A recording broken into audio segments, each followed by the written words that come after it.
Hey everybody, it's Erik Torenberg, co-founder, partner of Village Global, a network-driven venture firm. And this is Venture Stories, a podcast covering topics relating to tech and business with world-leading experts.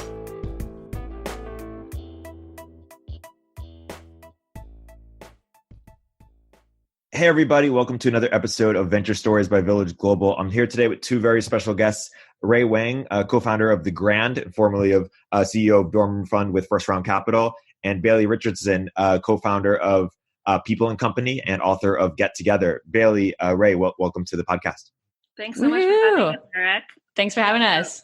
Awesome. Rei, why don't you describe what The Grand is and what your sort of unique insight you had around community building that enabled you to start it and build it in a different way? Yeah, absolutely. So The Grand is a place where you go to talk to other people who have been there before. That is the premise, is to have meaningful conversations with people with rich life experiences so you can all learn together. What we really believe in is that if we all open up and really talk about what's going on, then we can all learn from each other and build deeper, more human connection. So The Grand really started because Anita and I, both growing up as first-generation immigrants in the U.S., realized that we had a totally different context than the environment that our parents grew up in, right? So as a curious kid, I would always go up to my parents and ask them kind of these big questions.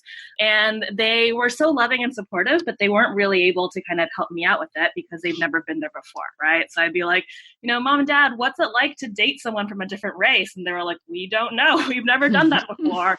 Or what's it like to go to college in the States? Same thing. Or, how do I think about making big career transitions in my life? So because of that, I tried to sort of like Google the answers, but could never really find good content. And then I just ended up trying to find people, friends of friends of friends who kind of had been there before. And I would gather together and I would ask them about it. And those were the conversations that I found really helpful. And that was also a lot of the work that Anita and I did at First Round, was helping entrepreneurs learn from other founders who had been there before in these small group conversations. And then that got started thinking, where do people go to find answers and perspectives around the big questions in their personal lives? And what would it look like if we got people together to be able to have these meaningful conversations about all of the questions that keep us up at night, right? Everything from do I have kids or not, to how do I think about retirement in the future, to, how do I think about improving my relationship with my parents and deepening that when I live so far away from them? Totally. So the insights there are the power of vulnerability, but also to build community, but also that people who've been there before, who've lived on this planet longer, have a lot to offer and are underutilized. Exactly. Yeah. The insight there is, we all have these amazing life experiences, but nobody knows about them because we don't talk about them from each other, right? So what if we could help surface all of these experiences and help people learn from each other? Totally. Yeah, I have this sort of broader thesis of if there's valuable information in people's heads or people's hearts or wherever, it will become on the internet or become distributed at some point. I want to go deeper there, but first, Bailey, why don't you introduce the work you do at People and Company a bit? What do you sort of, and the way I'll ask is, what do you think is your and your team's sort of unique contribution to the community literature ethos, or what sort of unique perspective and contribution do you think y'all bring? Yeah, I think from my experience, I was one of the first 5 to 10 employees at Instagram, and I worked on the community team there. And my two business partners had similar experiences of having a huge collaborative group of people spread something all around the world. So feeling like you were really partners with people using a platform or growing a platform.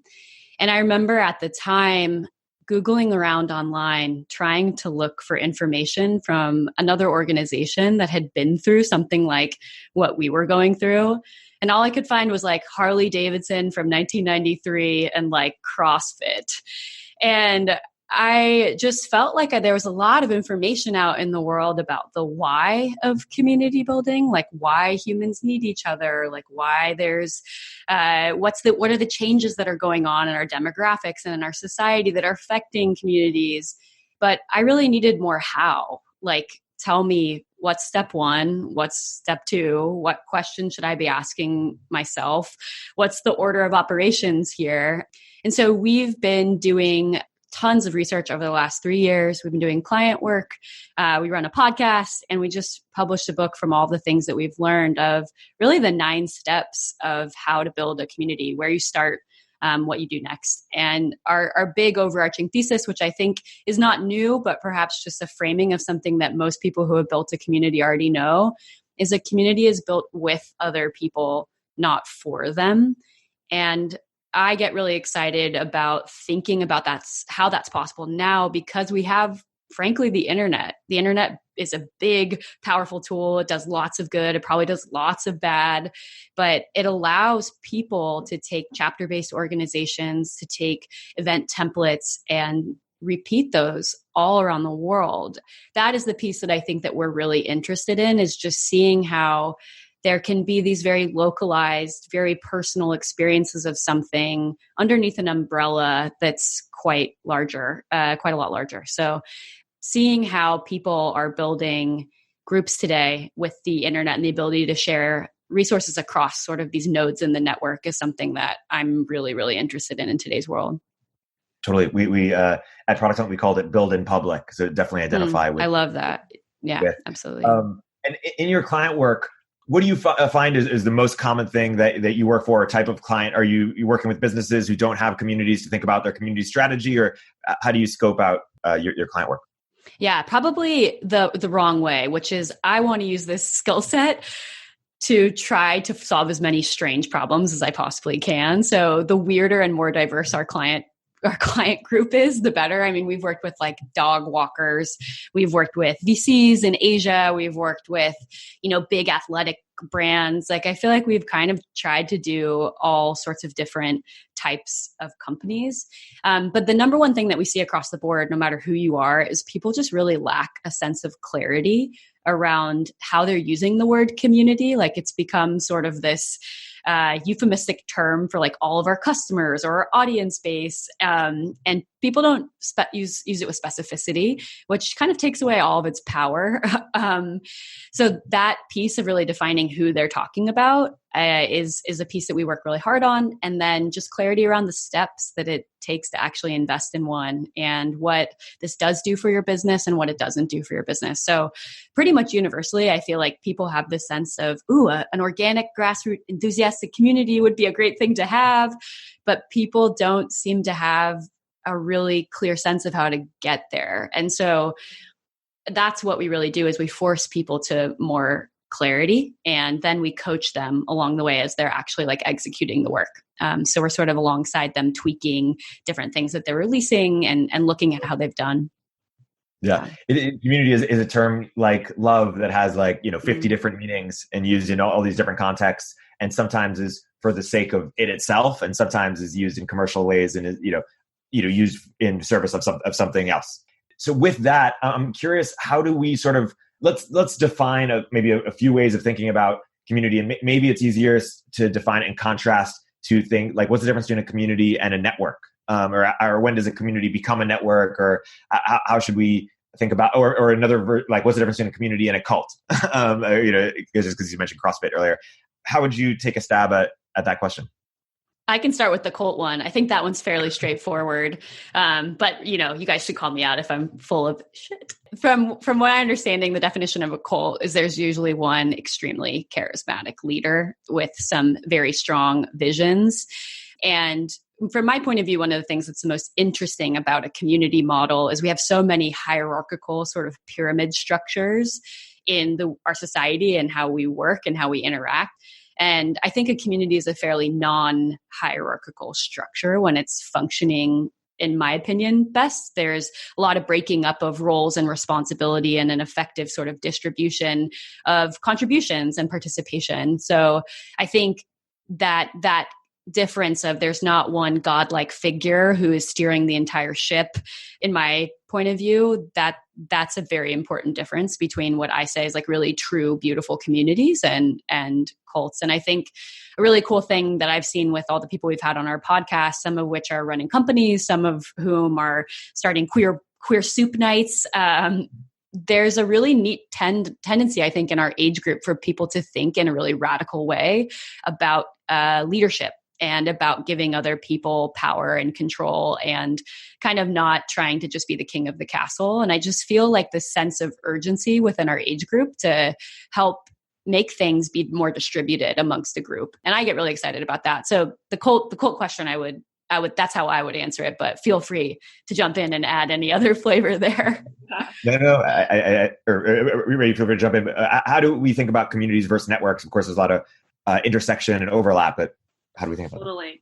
So the way that I define community, it's a group of people who come together with shared beliefs, values, and or goals, right? So that to me is sort of the core definition of a community. And I think, like Bailey said, the way that it differs from a network is that everyone's all in it together, and there's a sense of mutuality or reciprocity within the community, right? They're all actively together, working together towards that common mission, and there isn't one group or leader who's in charge of organizing it. And that's the difference between a network. So I think a lot of VC people say like, oh, look at our portfolio. It's such an amazing community. They come and get together all the time.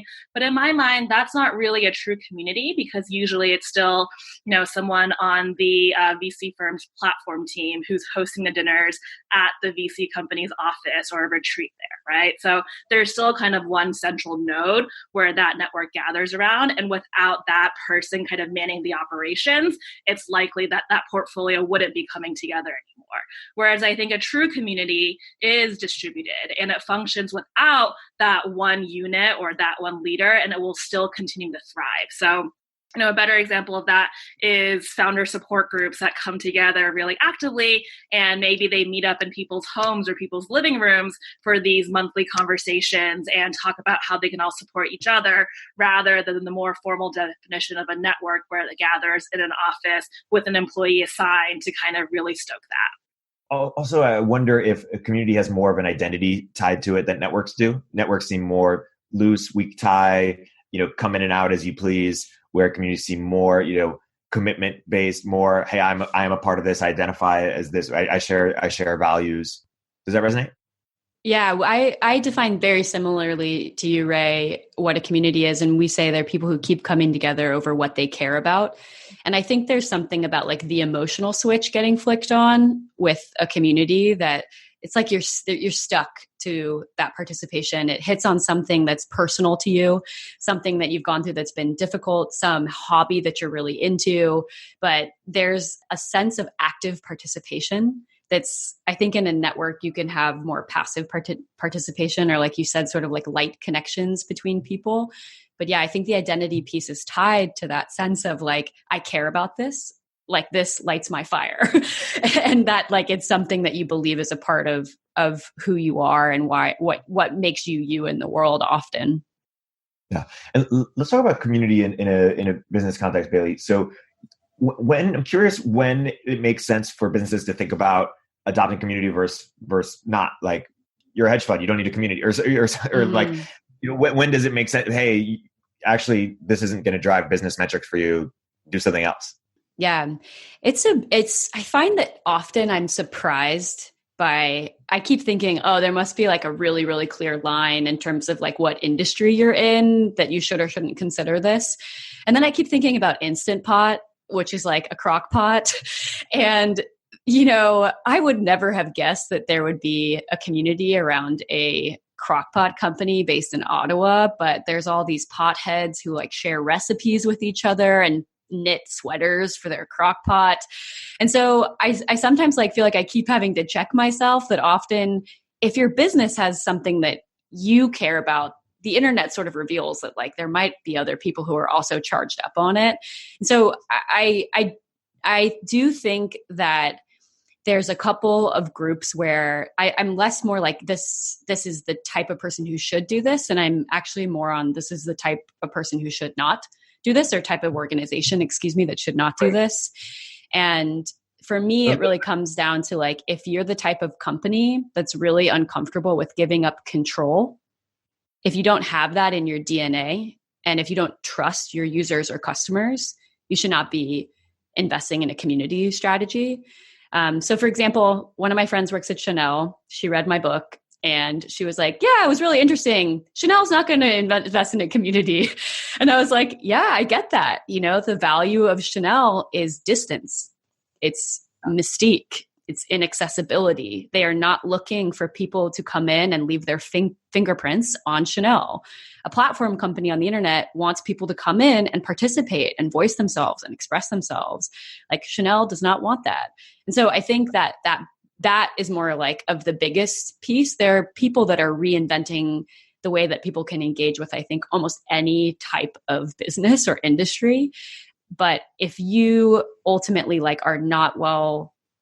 you're not comfortable with, or you don't feel like your product is suited towards people having like access and breaking off a little piece of your brand and expressing it themselves, then I don't think a community is the investment for you. Yeah. Let me rephrase the question a little bit to add on it. So, I'm a venture capitalist. We have a bunch of companies, and because I was at Product Hunt, people ask, hey, and Product Hunt was a sort of, started from a community, and that was its business. Whereas, a lot of enterprise companies will come to me and say, hey, we run this legal tech startup, or we have this MarTech startup, and we're thinking about whether we should sort of bolt on a community. And the question we have is, will it drive our bottom line? Is your answer usually yes if you do it well, or how do people get confident that it will increase their MRR, ARR? Yeah, or is that the wrong spot? No, I think it's a great question. It's something that we definitely spend a lot of time with each client, and I think there's a couple of different kind of common answers that we feel like we keep coming up with, which is, one is maybe a certain type of user or customer is more valuable than the others. So for example, if you are running a marketplace business, it might be valuable to have people who are really excellent at listing and selling products that well. That's like the Airbnb hosts example, or maybe the eBay community back in the day, because they can educate the whole platform. They raise the quality bar for anyone who comes on. There's something reliable that they can trust. They can also educate other people who are selling, hosting, listing. So I think there's sort of is there a type of user that we need more of, a type of customer that we need more of to affect the whole network overall or the whole system overall? That's something that we see a lot. And I think another piece is too, there are some companies where if they get more people in the world to be passionate about an activity or a product, it helps that whole, it's like rising tides raise all ships. Totally.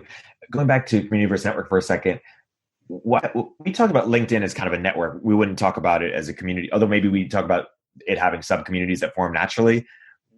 Whereas Product Hunt, I think we talk more about as a community than a network. Why is that? Do you think there's something, is it structural? Is it more tone, vibe? I think in some ways, platforms, what community does by working with people who are sort of leaders or raising up voices, differentiating contributions, it creates a culture. And I'm not a massively deep user of either LinkedIn or Product Hunt. And even I can tell that there's a level of expressiveness and contribution that happens within Product Hunt that feels like you guys have created a culture. And I think some of that also comes from the leadership and the way that you guys participated in the platform. But there's just more sense of individual expression. And that I guess stands out for me, is just this feeling like in some ways you've differentiated the contributions and the behaviors that you want to see more of from a values point of view, instead of just a rote generic business point of view. There's some kind of sense of this is what good looks like within this context. And I feel like LinkedIn is much more of sort of, I'm sure there's some sense of the culture of LinkedIn, but it doesn't feel as clear to me or as obvious to me. There's less playfulness, there's less expressiveness to it. So that sort of stands out to me, is that you guys, I always felt like Product Hunt had more of a point of view.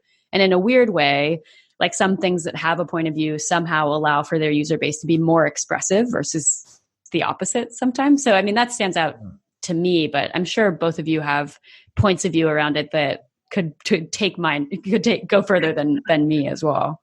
No, I agree with your point of view. And I would say the difference there is the way that it's built, right? And they're built with different mindsets. And this goes back to the point that you made earlier around building for versus building with. The way that LinkedIn is built is they have product managers who, see their users as a stakeholder in their community. And they'll go out there, and they'll do a lot of research with their users and they'll get to understand them.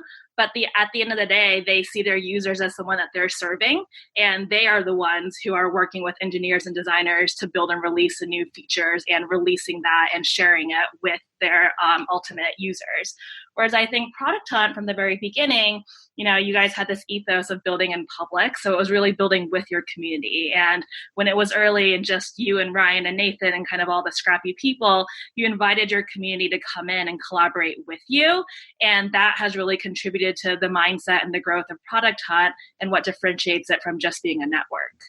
It's the hard road though, right? Why did you guys pick that road? What do you think? Was it just your personalities and what made sense to you, or do you feel like it was strategic? Was it both? I'm curious. I think it was more organic, and really an outgrowth of Ryan's sort of early sort of explorations. It was originally a side project, him and his friends, and then sort of grew out from there. And then it was sort of double down on what's working until there were sort of Product Hunt never reached. I think this is an interesting segue. It never reached sort of the scale of, Twitter or Facebook or Instagram where you worked, obviously not even close. And so the question is, when things get that big, do they have to alter and become more neutral? And so I'm curious, because you were, one of the earliest people at Instagram, did it start out as more community then turn into a network, or was the point of view always the same throughout? Like, how do communities change as they evolve? Yeah. Well, yeah. I do think communities, you usually have to define this. It's for this group of people and not this group of people. And when you're reaching venture scale, when you're reaching Instagram scale, Facebook scale, they build for everyone. That's the use case. Like, they're probably one of the very few types of businesses on the planet that say anyone on the planet is a possible user in some sense, or like anyone with an internet connection.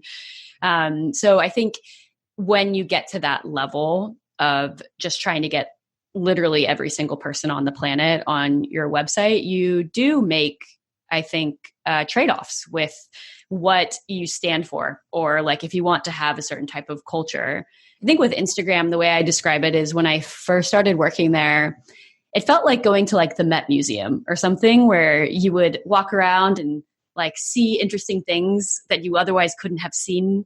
And it was through the eyes of other people and through their cameras. And it was a sense of discovery. And now I feel like it's just very much dictated by, in fact, the app has changed. It's very much dictated by the advertising model. And when we first started out, we could really prioritize user experience of what it felt like to connect and share with other people. And then when you introduce a business model that's in some ways at odds with that, it changed the structure of the app. It changed the design, it changed the user experience, and it's a little bit more like a shopping mall now. Like, things are being sold to us and we're all kind of participating and also selling ourselves to each other. So I feel like there was this massive cultural shift of being a place where you felt like you were discovering the world through other people to a place where you're just kind of like selling and being sold to. And I think a lot of that comes down to probably more than the first point I made of you can only build for, communities have a clear who, but more to just like the straight shift in design. Like, the product has really changed. And, it's easy for me to remember because when I was there, we had like really bad filters and just photos and no video and no stories. And I remember all the vintages of it because they're so personal to me, but it's changed just massively in terms of how it functions. It's just been kind of granular for all of us as users. So we might forget in some ways. It is interesting because community size is very interesting. I sort of, there's this tendency to, I think that the internet, allows you to find your niche, and that gets increasingly atomized. So it's not just like, Latino men, it's Latino men who like basketball on Thursdays, from in this league, or like you just keep finding subgroups and subgroups. At the same time, we're also congealing and centralizing on these platforms, and people love being part of, mass movements. And so it's, how do you think about these sort of increasing opposite trends, right? Increasing atomization, increasing like finding your, people who share even more and more and more interest than you, but also, wanting to be part of something bigger. Yeah. It's a big question. Let me think about it for a second. Yeah, I think that both of them reflect the same need, which is a desire to feel belonging. And we need that on like a local level, and we need it on like a semi-national level. But I'm not sure that the internet is so much providing that mass sense of unity. I think it's actually made us in its current iteration feel quite violent towards each other. And I'm like a huge Marshall McLuhan fan, and he just talked about how the further we get away from connecting to each other in our own physical bodies, the more like violent we're going to be towards each other. I think there's something about that loss of grounding of just standing face to face with someone else that makes you really skeptical of other people and makes you, we're really good to each other one-on-one. We're really bad to each other at scale, one to many. So I think in general, the trend is atomization, in my opinion. Even these things like Me Too, which I think are so powerful, still feel like extremely adversarial. But I'm curious about things, wondering if there are topics that the internet actually does unify us around really, really well. This sounds like very anti-intellectual and very light, but I'm just like, pets in the internet, like TikTok, you just open that thing and like humor and fun and playfulness and kindness, that stuff does show up actually. And it shows up in a way that makes all of us feel soothed and feel quite good. And so I think there are opportunities for these more soothing experiences to show up in our platforms and show up in our content online. But I would say the last 5 years, the trend has felt quite atomizing, and probably has to do with us all spending a lot of time primarily in areas that are algorithmic in terms of the content that we see. But yeah, that's my best form of an answer. I just wanted to point out, two different types of community frameworks that I think would be important to kind of the audience here. So, Erik, what you described earlier is like, I am a Latino man who likes basketball and I want to play that on Thursday nights. I think that's one type of community, and that's known as a bonding community, right? So it's people with shared interests who are coming together to do that thing repeatedly, and their sense of identity connects them and it bonds them together. And it creates that sort of more sticky community, but I think it can also create isolation and silos if that's the only type of community activity that your community is fostering, right? And I think what's really important to keep in mind is while the internet does allow for people to bond across these community interests, there's also an amazing opportunity for the internet to be able to bridge people and showcase kind of a diversity of viewpoints and a diversity of perspectives and opinions, and allow people who would usually never come and gather together to be able to have really rich conversations and pointed discussions and be able to showcase that diversity of thought and viewpoint. And that's really what we're trying to do with the Grand. It's about, bring people together across all generations, across all backgrounds, to talk about the fundamental questions that make us human. So in that way, I think it can actually create, sort of more variety and more connection across groups. Well, it is interesting. I'm curious to get your perspective on this because, there's diversity of backgrounds and experience, skill, a bunch of things you just mentioned, but there is some unity on, I guess, core values maybe. Mm-hmm. Is how do you think, do you think communities that have different values could also work? I'm just curious how you think about, the opposite of diversity is unity, or would you accept that? And community is all about unity, right? Or there's literally unity in the word. So how do you think about those tensions of are there different kinds of diversity that work better, or how do you think about that?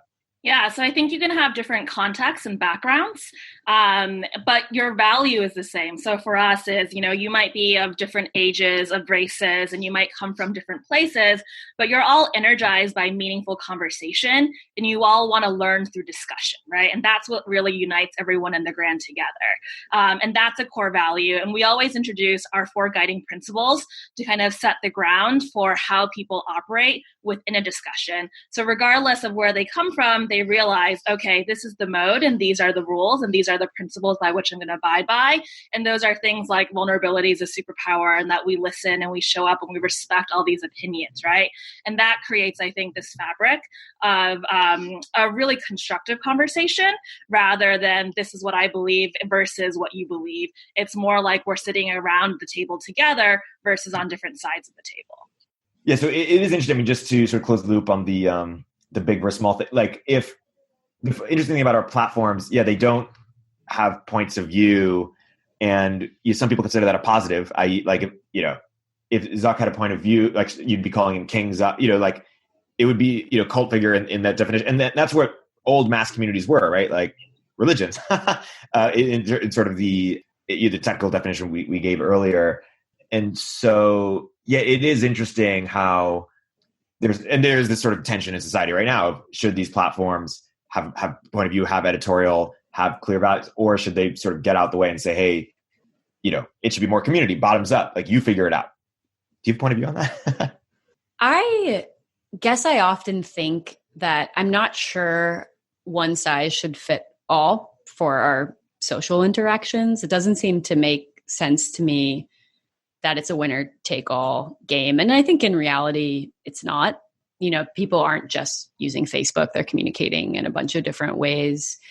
But I often think about Snapchat as an interesting example of a platform that I think had scalable potential and also had a point of view.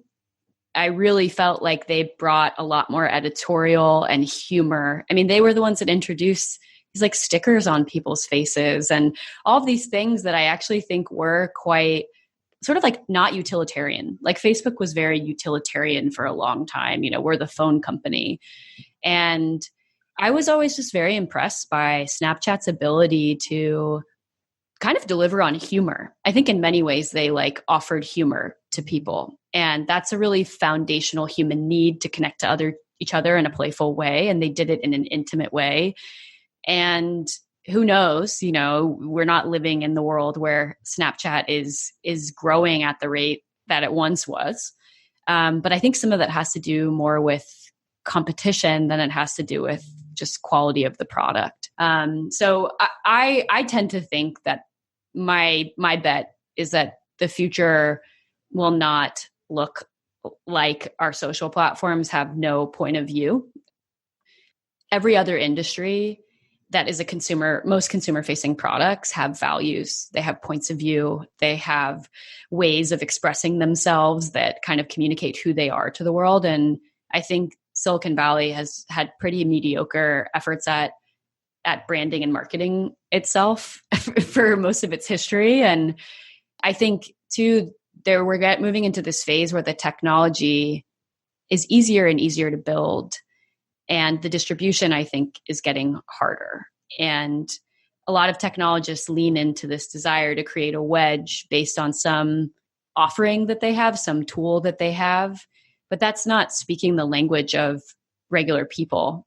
Like values and emotions are what activate a lot of people. So I just have this hunch that in the future, there may be more wedges that look like values promises, and there may be more wedges that look like points of view that open people up to using a product, at least the early wave.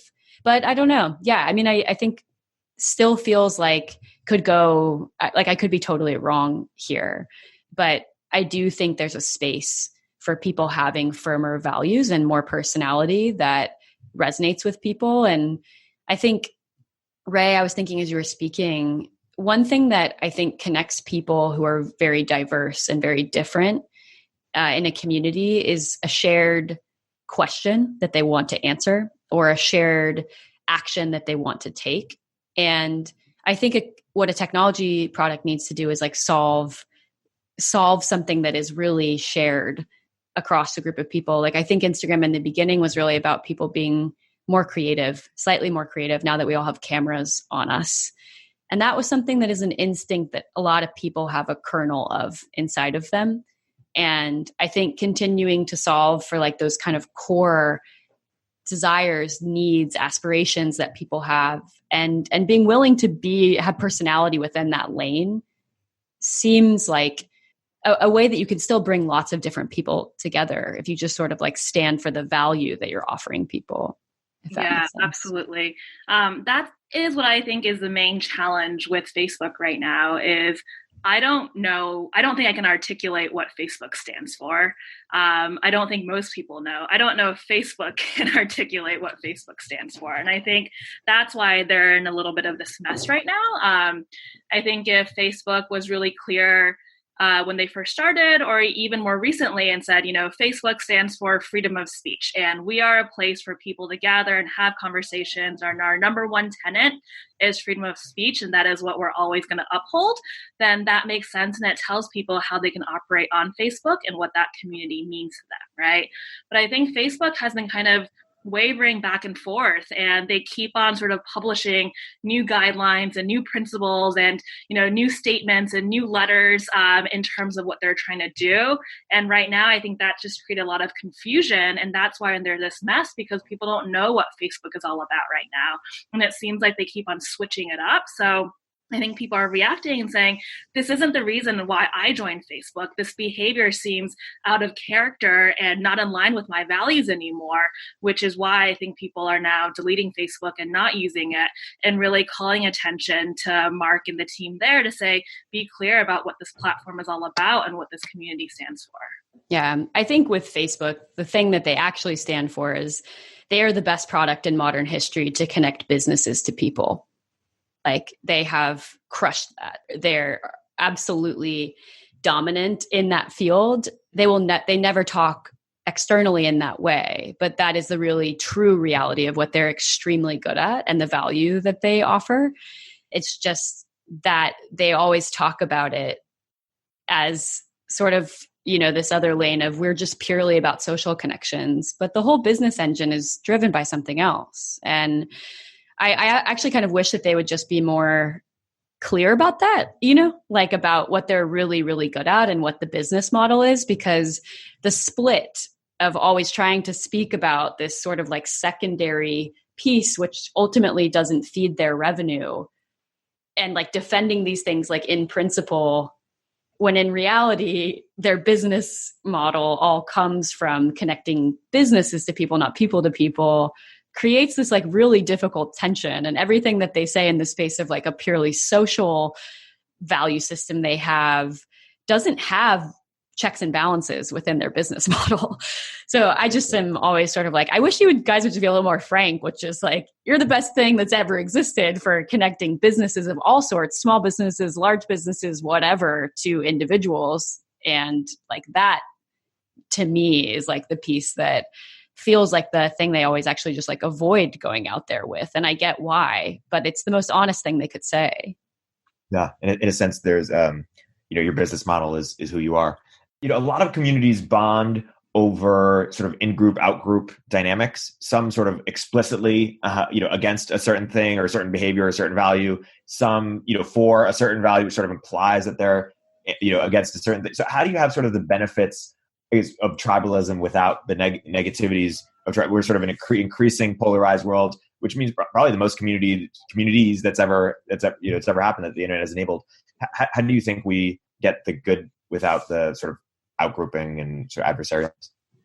Sure. I think this comes back to what we talked about earlier in terms of bonding versus bridging, right? So I think one important thing to note there is it's not that communities are either bonding or bridging. Most communities have a little bit of both, right? So for example, Reddit is a community that allows people to come together and talk about very niche specific interests, but you can also explore other forums and hear, lots of different points of views on other topics from other people that you might not be able to have conversations with on the internet, right?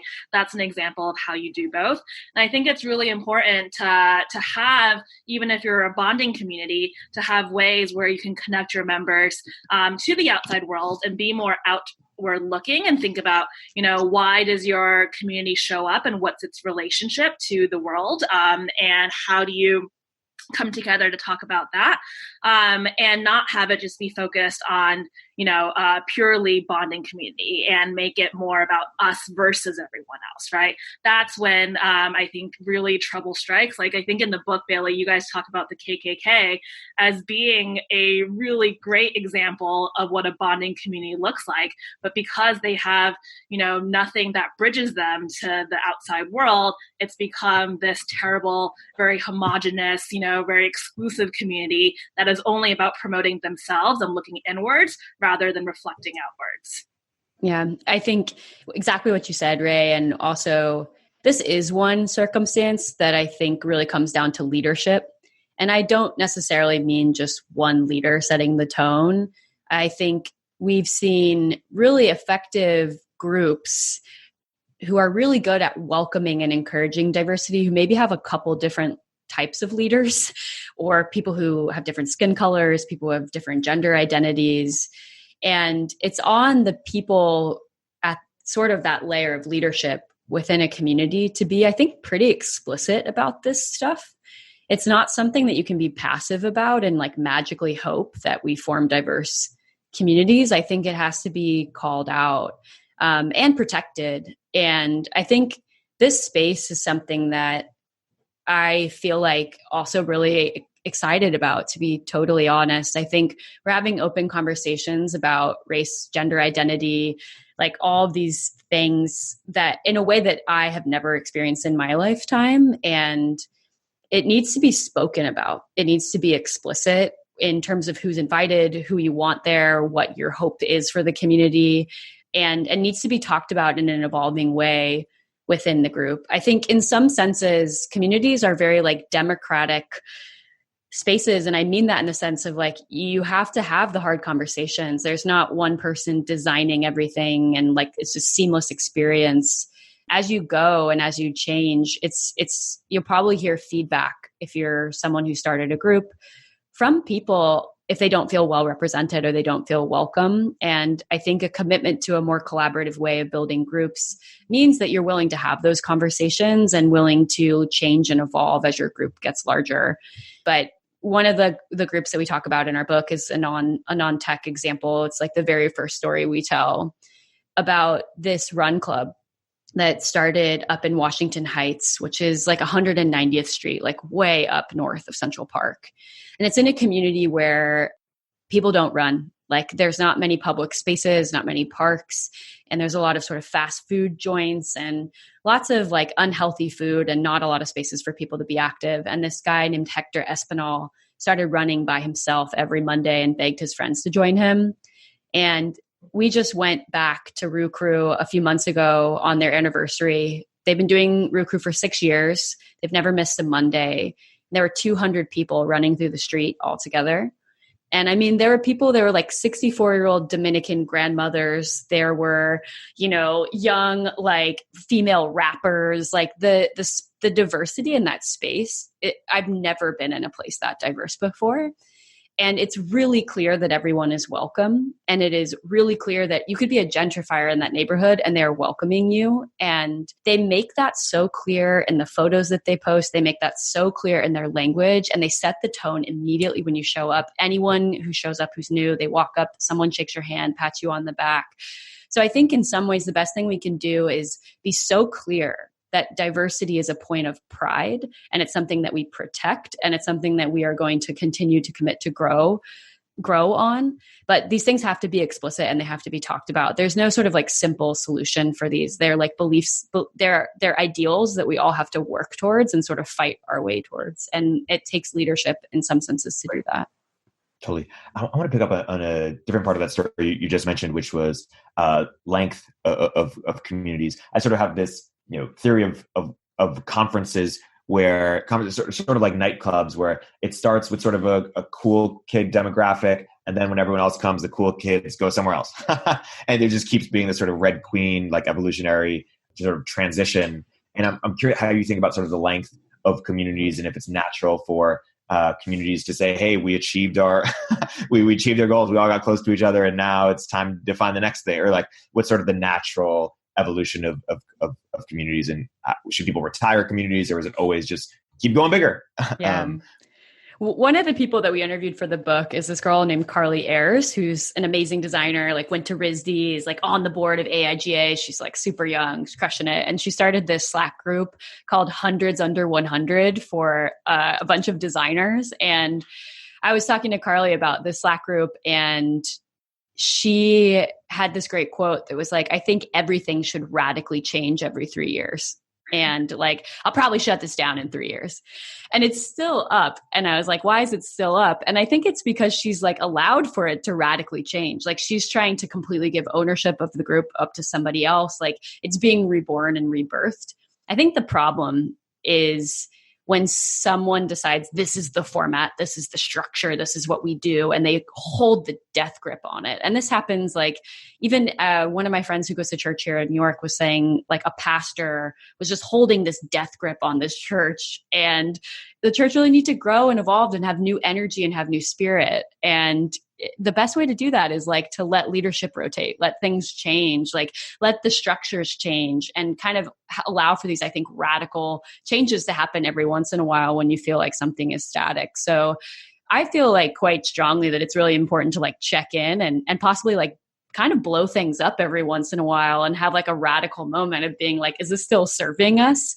The worst thing I think is really just doing something because you feel like you can't stop, even if it's not bringing value to you or anyone else. So I think these sorts of like check-ins are really important. And in the book, one thing we recommend is making sure if you have a leader type community, like chapter community, that you schedule almost like a manager with your employees, check-ins with those people. But you just get a moment to be like, yo, how do you feel about this? Should we keep doing this? Do you want to keep doing this? But like allow for that turnover and rebirth of groups. I agree with that. I think it's really important to, as you start to grow your community and you have different roles within your community, it's really important to outline the expectation of that role and what the term length is, right? And how people continue to transition in and out of the community. So, what's one of the first things that I worked on when I first joined Dorm Room Fund is Bailey talked about how important it is to onboard people and make sure that they feel welcome within your community.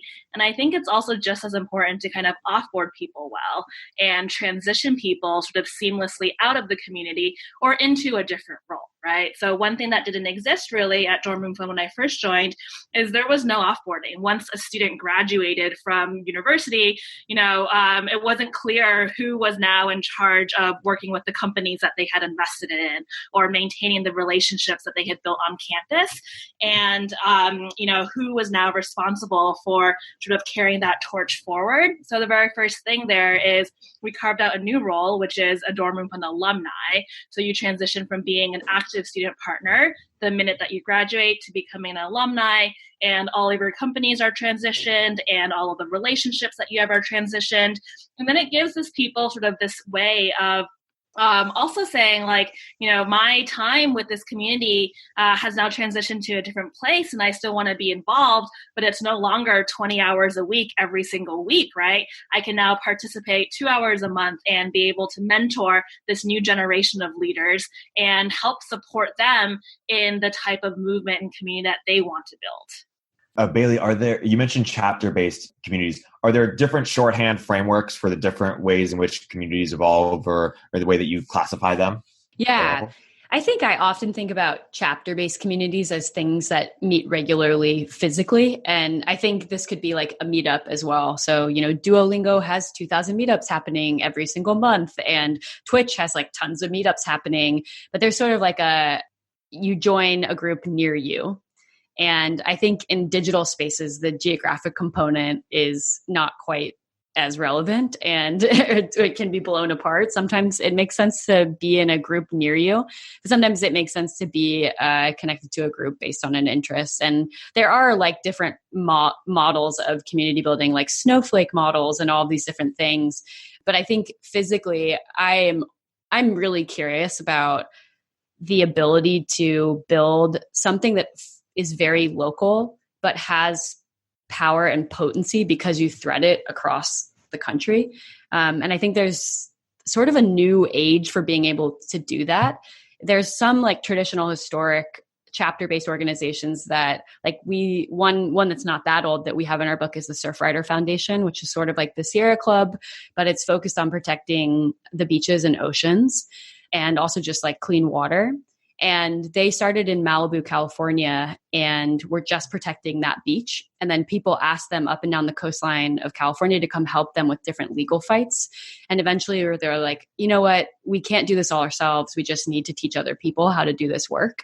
And they say that was a changing point for the whole organization. They have hundreds of chapters now, and they are responsible for plastic bag ban in California and I think 11 other states now. And so they're able to do local to national impact. And the sense of being a part of something is just so much more powerful when you know you're not only working alone in your own space, you have this like network across. So I'm just generally, in terms of technology, really interested in technology that is used to actually affect our real world, our lives, like the way we're living every day, instead of sucking us up into like a virtual parallel universe. And so I think I get really excited with regards to community building about how you can bridge the local to the national because of the tools we have available today to share resources, to share communication, to share stories. So I think about it like that. But there are other people who are experts that have kind of broken down different types of community models. And for me, those never quite stuck, and I don't go back and reference them really regularly, but it might be something that, I don't know, Ray, you're nodding. You may know more about these models than me. No, I was thinking a little bit more about kind of the startup parallels in a way. And that might be an interesting point to touch on, Erik. And I think the way that I think about it is, it's sort of just like how the role of a CEO evolves as a startup starts to grow. It's really important, I think, to think about how the role of a community evolves, and as sort of a leader in the community, what your role is, right? So in the beginning, just like when you're starting a company, you are kind of in the trenches, right? You are figuring it out with the people who are showing up, what it is that people want to talk about and why they want to talk about it, and how to build a repeatable format where they can come together and gather. And you're showing up at every single meeting and, helping organize and bring snacks and drinks and all of that, and really in the trenches with them. But then I think, as the demand for your community starts to grow, you're no longer in charge of setting up that, one-time event or going to that offering. But then your role really becomes about finding more great leaders, right? And how do you train and cultivate these leaders to bring in more people to the community? And your job becomes, like any great CEO, it's really about hiring. But in this case, it's about selecting and training and building playbooks so that your different chapter heads now can start to kind of execute in the right way that really goes back to your mission and your brand and kind of radiates that message further.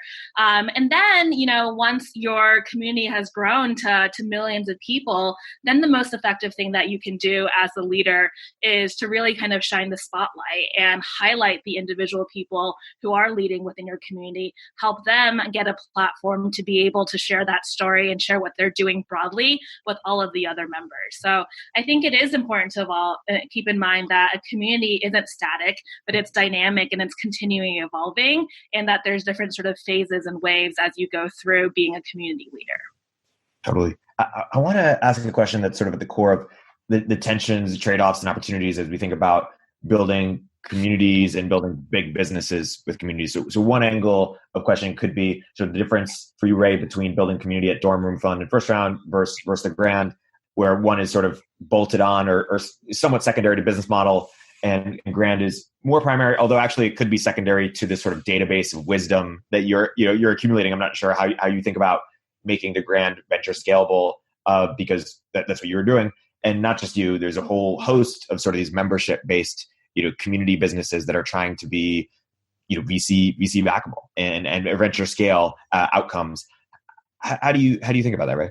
Yeah, so I think about what is the explicit goal, business goal for your community, right? So I think there's a couple of different ways to think about this here. One example of a business goal that you often hear is community as marketing. So we think our community can become our most effective sort of evangelist in terms of how our product is used. So I think one really great example of that is how Notion is leveraging their community of people who love Notion and have created all of these amazing templates using Notion and databases, and now kind of living their entire, online software life on Notion, right? So they kind of collected all of that, showcased it beautifully on Notion. They have these local meetups now where active Notion users are teaching other Notion users how to better use the tool. And that's a really great example of community as marketing. The other example is community as your product, right? So Notion community is not their product. Their product is the software itself, but the community is just responsible for marketing it, right?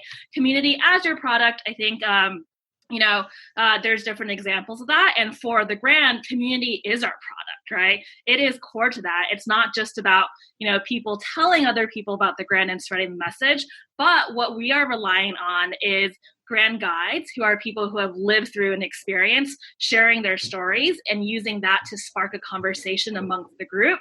And then the group coming together to discuss that question and everyone kind of being able to better navigate their journey through that discussion.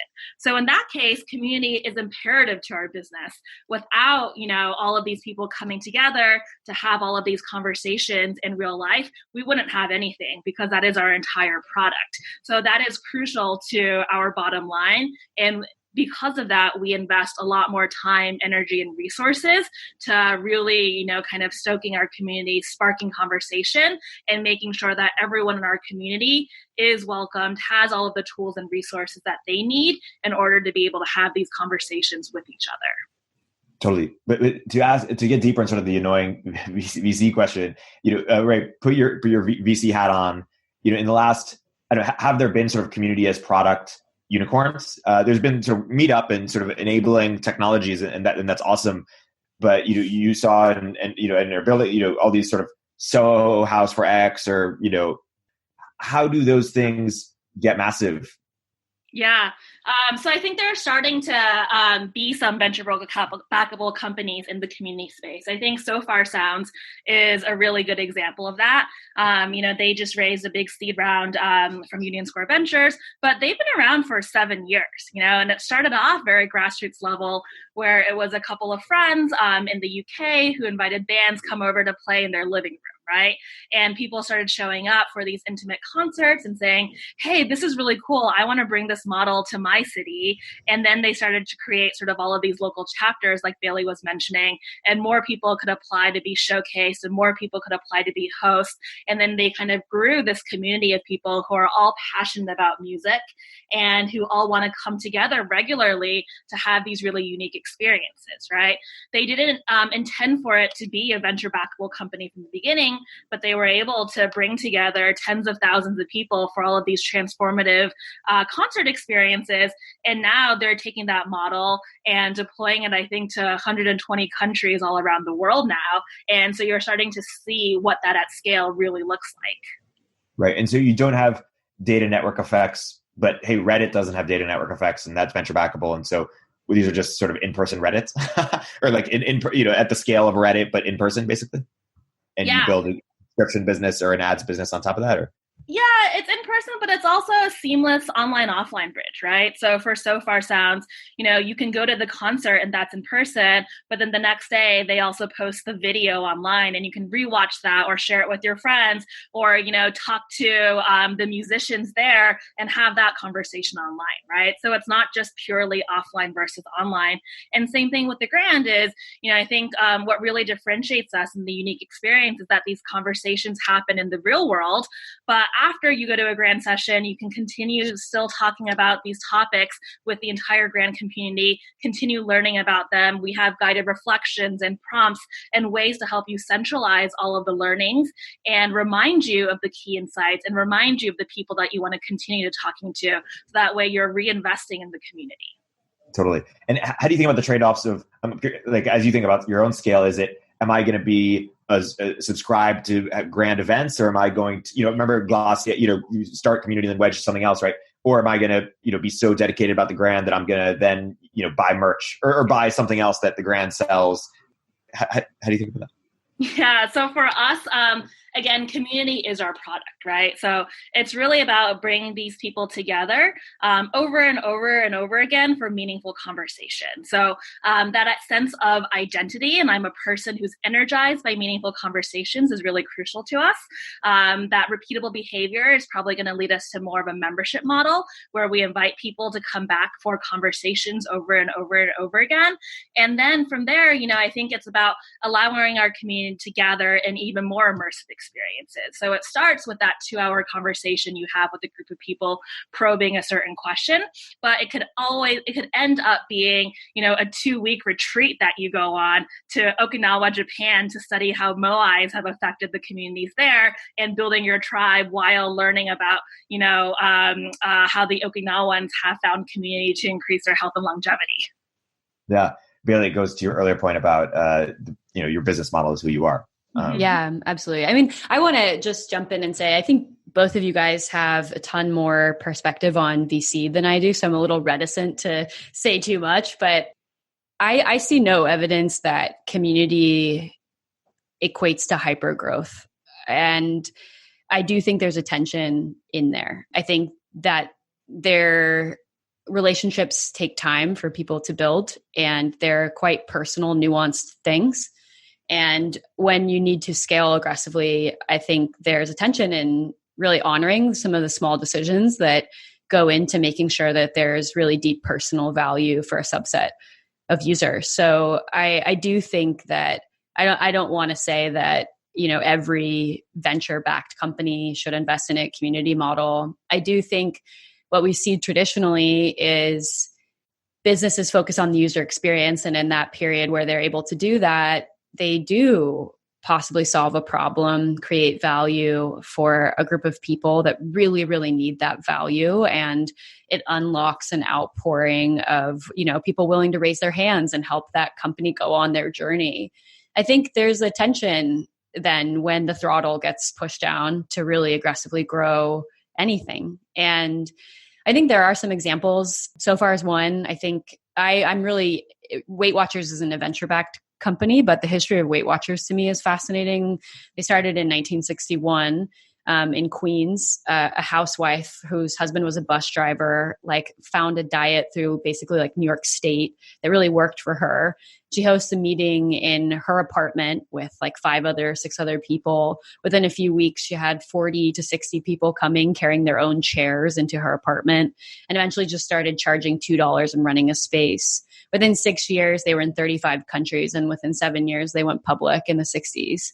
And so I do think there's an opportunity, and Rei touched on this, in things where community is the product, where people getting together is the core value, which I would say for Weight Watchers, the social support is fundamentally a piece of sort of the weight loss offerings that they give to people.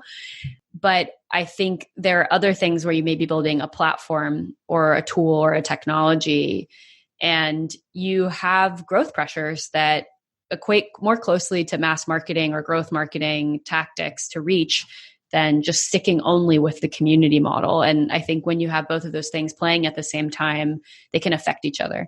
So I want to be really clear that I don't know, I'm not going to sit here and say that a community model is the only way to reach the kind of growth that you may promise to a venture capital firm when you take on funding.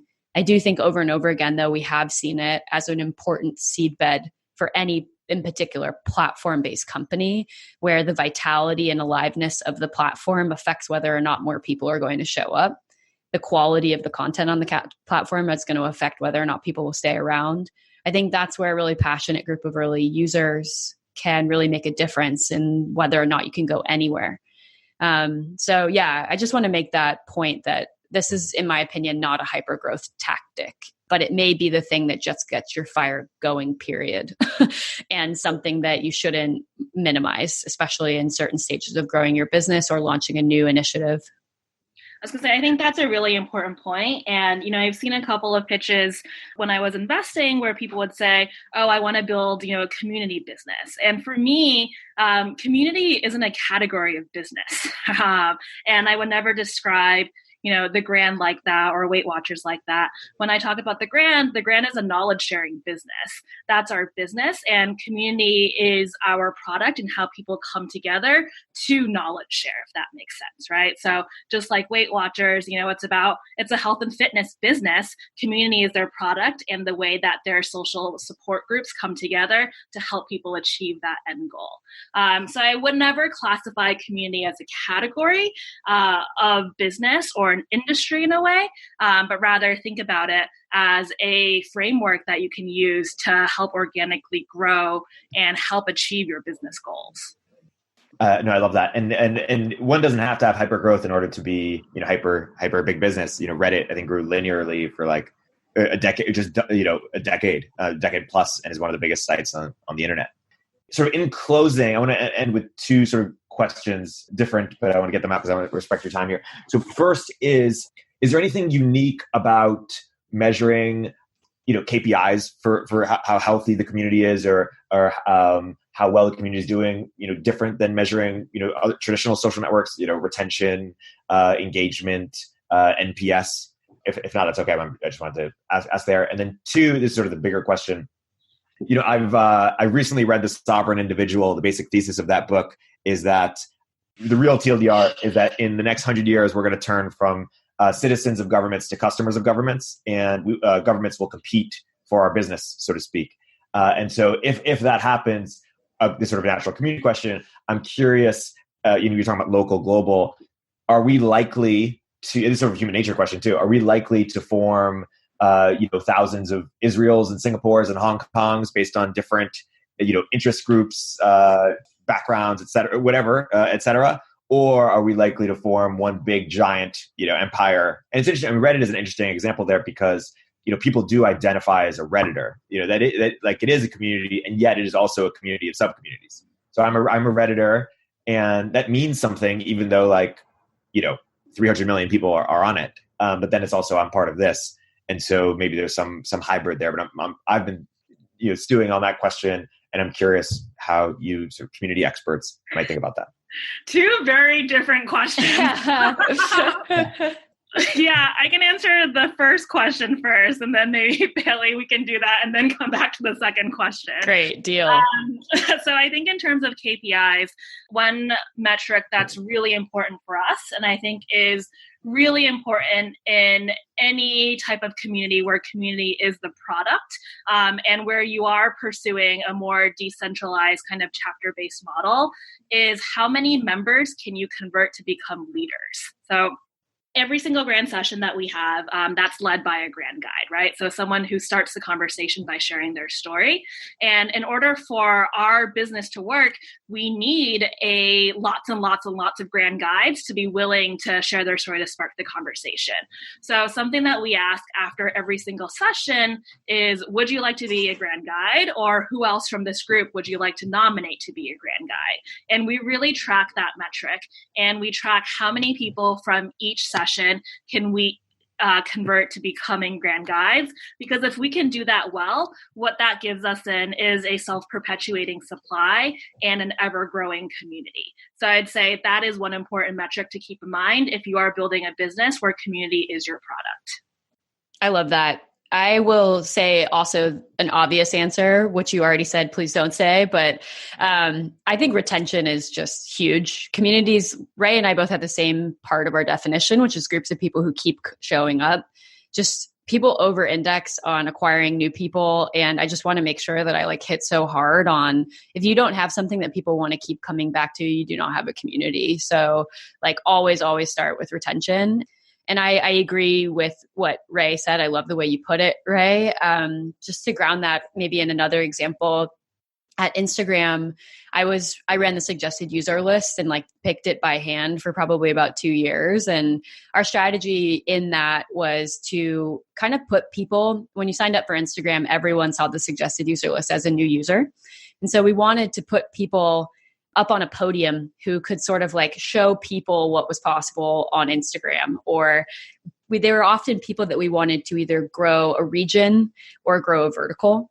So we were right when we launched Android, I did a lot of work to try to find suggested users in Brazil or suggested users in Korea so that people who signed up in those markets could see those people.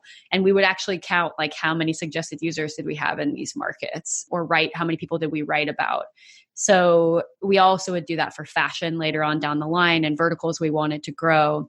So I think there's a way to also think about it, maybe not just in the sense of individual events and conversion, but say you're running a platform. I do think elevating certain types of users so the entire community can see them, especially if you want more types of users like that, is a powerful tool that you can do as sort of an organizer or employee at HQ. And so we often thought about using our power to try to grow the number of types of people that look like X or Y, and would actually have like quotas for how many people we wanted to feature that looked a certain way or had a certain interest. So yeah, I think, but it's a similar thing of taking a regular user and elevating them and turning them into a leader, and doing that with strategic reasons.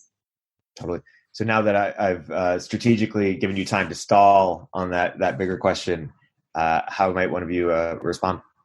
Well, I would just say, I feel like as an American, I get really frustrated by everybody being like, Sweden's figured it out. Why haven't y'all figured it out? And people can push back on me, but I do think there's a ratio of people to representatives and people to resources that could be better than this arbitrary way that we've established, like our current governments. So in an ideal case, I think it would be awesome if we had slightly different ways of organizing our nations instead of sort of this like arbitrary long history. But I also think that ignores a lot of just like scars and very real stories and histories that people have lived through and that people carry. So I think it's a pretty complicated question. I think the main thing that I wonder about is if things are getting too big to fail.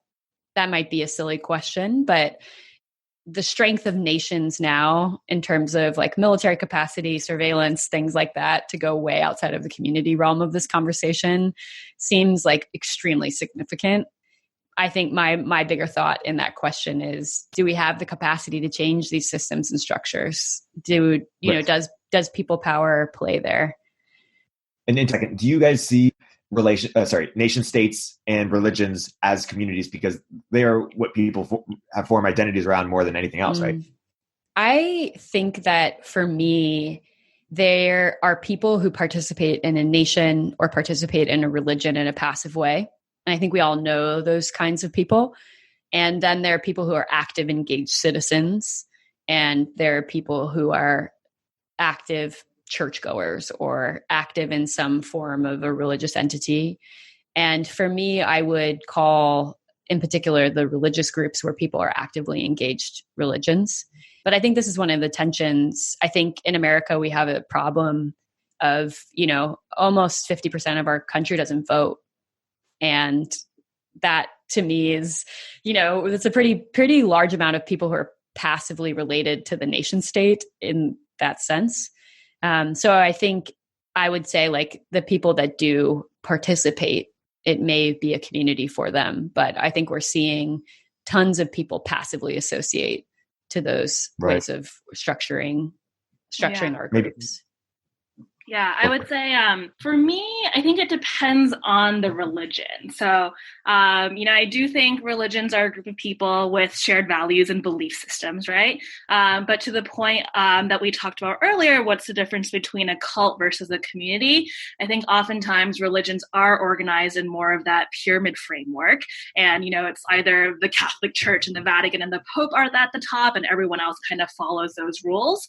That I would say is sort of less an example of a community, whereas maybe something like the Quaker religion is more organized around yes, Ray, fist pump. Love the Quakers. More Quakers. More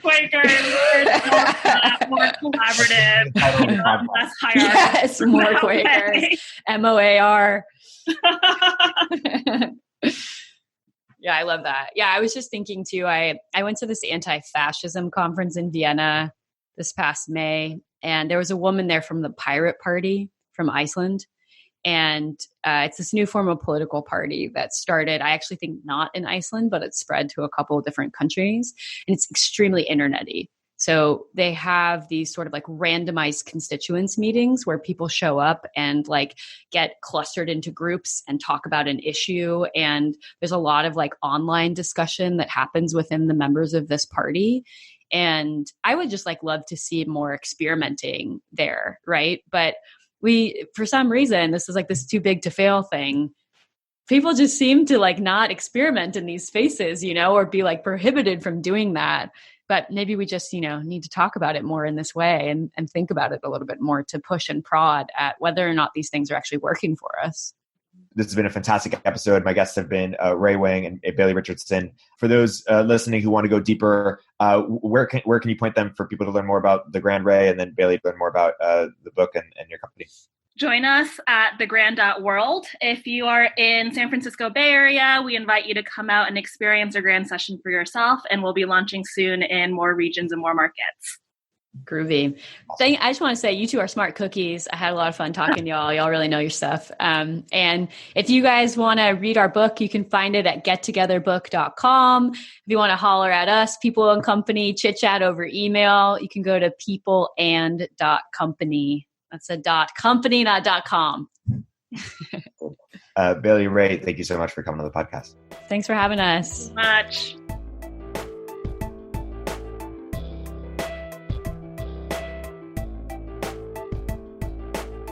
If you're an early stage entrepreneur, we'd love to hear from you. Please hit us up at villageglobal.vc/network catalyst.